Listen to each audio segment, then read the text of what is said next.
All right, happy June, Wood County Republicans. My name is Tiffany Densic, and I have the distinct privilege of sitting here with State Senator Theresa Gavarone. Senator Gavarone, thank you so very much for taking time out of your very, very busy schedule and day to sit down and talk with us. Why don't you tell us a little bit about yourself? Hi, thank you very much. Well, I'm currently serving in the Ohio Senate, and my district is all of Wood County, Ottawa County, Erie County, part of Lucas, part of Fulton. Prior to that, I served in the Ohio House and on Bowling Green City Council. Been an attorney for over 25 years and a small business owner, a small restaurant in Bowling Green. Been open for 34 years. Oh my gosh, you don't look old enough. You're very kind. I'm also the mother of three adult children. Oh, good. Well, thank you so much. I kind of want to start off with the big elephant in the room that everybody wants to talk about. What's going on down in Columbus, and what have you guys been working on since the world has changed now because of the virus? And in particular, talk to me a little bit about cybersecurity with everybody working from home nowadays. Right. Well, cybersecurity is so important, and people see that more and more now that they are working electronically through all sorts of different apps and software just to accomplish meetings and get through their day. And about a year ago, one of my bills was signed into law by Governor DeWine that creates a cyber reserve team. And it's new. We're actually the first in the country to have a cyber reserve team. And it's housed under the Adjutant General's office, and it's a team of specially trained, really technology specialists who are ready to deal with a cyber attack at a moment's notice, when moments count. So if a local government or a business has a cyber attack that they're not able to handle on their own, they can reach out to the governor's office and ask for help. And if the governor declares an emergency, the cyber reserve team can be deployed, again, when moments count. It's a proactive way to be ready in the event of a cyber emergency. But there's also an election security component to this as well. And it creates an audit system so that the elections are audited every cycle, and it's important.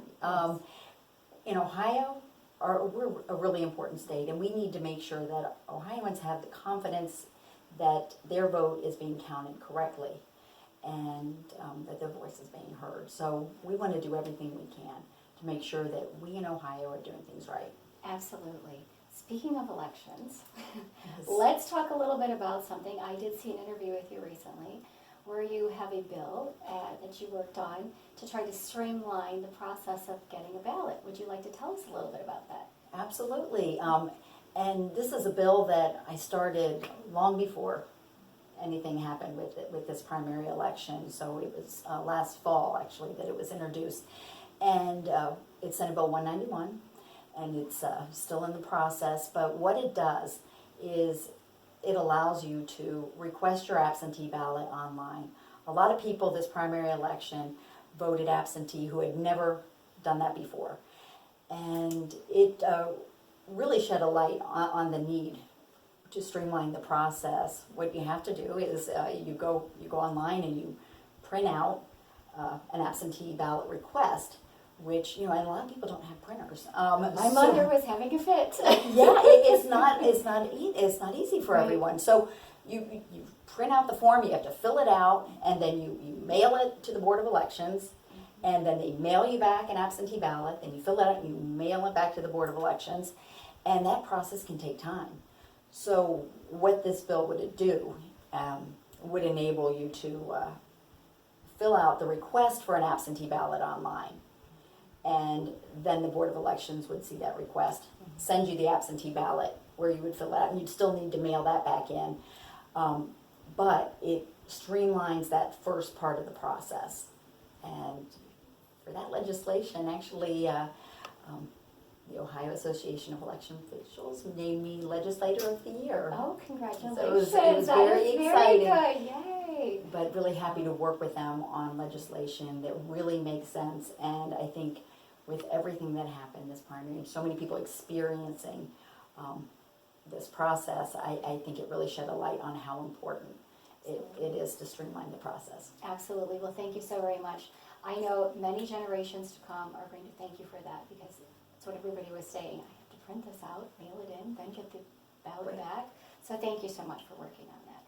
Speaking a little bit of government, let's talk just for a brief moment, if we can, about a bill that you worked on and sponsored about government overreach. Especially you being a small business person, you can speak to directly.